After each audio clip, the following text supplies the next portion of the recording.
ನಾಪೊಕ್ಲುವಿನ ಮೇರಿ ಮಾತೆ ಚರ್ಚ್ನಲ್ಲಿ ಕ್ರೈಸ್ತ ಬಾಂಧವರು ಸಂಭ್ರಮ ಶ್ರದ್ಧಾ ಭಕ್ತಿಯಿಂದ ಕ್ರಿಸ್ಮಸ್ ಹಬ್ಬವನ್ನು ಅರ್ಥಪೂರ್ಣವಾಗಿ ಆಚರಿಸಿದರು. ಚರ್ಚ್ ಧರ್ಮಗುರುಗಳಾದ ಜ್ಞಾನಪ್ರಕಾಶ್ ರವರ ನೇತೃತ್ವದಲ್ಲಿ ಸುಂದರವಾಗಿ ನಿರ್ಮಿಸಿದ್ದ ಗೋದಲಿಯಲ್ಲಿ ಏಸುವಿನ ಬಾಲರೂಪವನ್ನು ಪ್ರತಿಷ್ಠಾಪಿಸಲಾಯಿತು. ಬಳಿಕ ದಿವ್ಯ ಆಡಂಬರ ಗಾಯನ, ಬಲಿಪೂಜೆ ಅರ್ಪಿಸಿ ಊರಿನ ಸಮಸ್ತ ಜನರಿಗೋಸ್ಕರ ಸಾಮೂಹಿಕವಾಗಿ ವಿಶೇಷ ಪ್ರಾರ್ಥನೆಯನ್ನು ನೆರವೇರಿಸಿ ಕ್ರಿಸ್ಮಸ್ ಹಬ್ಬದ ಶುಭಾಶಯ ಕೋರಿದರು. ಕ್ರಿಸ್ಮಸ್ ಹಬ್ಬದ ಪ್ರಯುಕ್ತ ಏಸುವಿನ ಗೋದಲಿ ನಿರ್ಮಿಸುವ ಸ್ಪರ್ಧೆಯನ್ನು ಆಯೋಜಿಸಲಾಗಿತ್ತು. ಸ್ಪರ್ಧೆಯಲ್ಲಿ ಪ್ರಥಮ ಬಹುಮಾನವನ್ನು ಬಾಬಿ ವೇಗಸ್ ಪಡೆದುಕೊಂಡರು. ದ್ವಿತೀಯ ಬಹುಮಾನವನ್ನು ಕೆಜೆ ರಾಯ್ ಪಡೆದುಕೊಂಡರು. ತೃತೀಯ ಬಹುಮಾನವನ್ನು ಜಾಲಿ ಅಬ್ರಾಹಂ ಪಡೆದುಕೊಂಡರು. ಸ್ಪರ್ಧೆಯಲ್ಲಿ ವಿಜೇತರಿಗೆ ಕೆಜೆ ಜಾಯ್ ರವರ ಪ್ರಾಯೋಜಕತ್ವದಲ್ಲಿ ನೀಡಿರುವ ರೋಲಿಂಗ್ ಟ್ರೋಫಿ ಹಾಗೂ ಬಹುಮಾನವನ್ನು ಚರ್ಚ್ನ ಧರ್ಮಗುರುಗಳಾದ ಜ್ಞಾನಪ್ರಕಾಶ್ ರವರು ವಿತರಿಸಿದರು.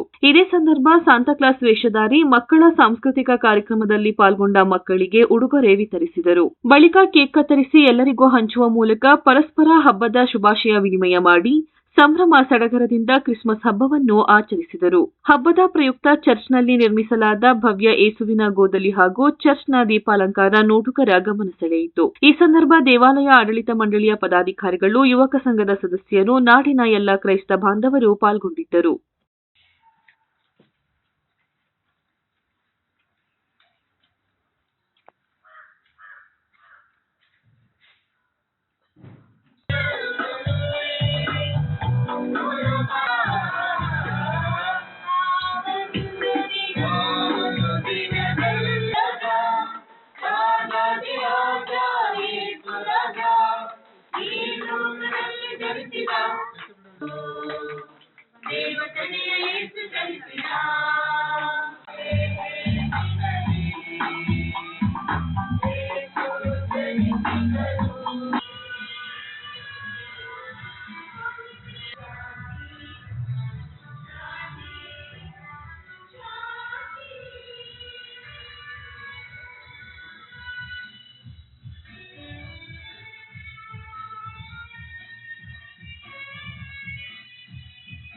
ಈ ಕ್ರಿಸ್ಮಸ್ ಹಬ್ಬ ಕೇವಲ ಡಿಸೆಂಬರ್ 25ರಂದು ಆಚರಿಸುವ ಹಬ್ಬವಾಗಬಾರದು. ಪ್ರತಿದಿನವೂ ಸಹ ನಮಗೆ ಕ್ರಿಸ್ಮಸ್ ಹಬ್ಬವಾಗ್ತದೆ. ಯೇಸು ಸ್ವಾಮಿ ಅಷ್ಟೆಲ್ಲ ನಮಗೆ ವರದಾನಗಳನ್ನು ಕೊಟ್ಟಿದ್ದಾರೆ, ಬದುಕಲಿಕ್ಕೆ ಅವಕಾಶ ಕೊಟ್ಟಿದ್ದಾರೆ.